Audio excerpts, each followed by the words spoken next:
আধুনিক কল্যাণ রাষ্ট্র প্রতিষ্ঠায় জামায়াতে ইসলামী বদ্ধপরিকর উল্লেখ করে দলটির আমির ডক্টর শফিকুর রহমান বলেছেন, ক্ষমতায় গেলে দলমত ধর্ম বর্ণ নির্বিশেষে বাংলাদেশের সব নাগরিকের অধিকার প্রতিষ্ঠা করবে জামায়াত ইসলামী।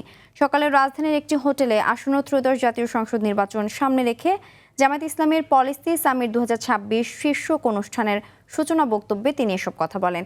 দিনব্যাপী এই সামিটে অর্থনীতি, শিক্ষা, স্বাস্থ্য, সুশাসন, কর্মসংস্থান ও সামাজিক ন্যায় বিচার সহ গুরুত্বপূর্ণ খাতগুলো নিয়ে পৃথক অধিবেশন অনুষ্ঠিত হবে।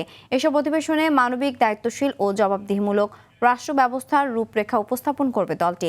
সামিটে বিভিন্ন দেশের রাষ্ট্রদূত, রাজনৈতিক দলের শীর্ষ নেতা, বিশিষ্ট ব্যবসায়ী, পেশাজীবী, শিক্ষাবিদ ও জ্যেষ্ঠ গণমাধ্যম ব্যক্তিরা অংশ নিয়েছেন।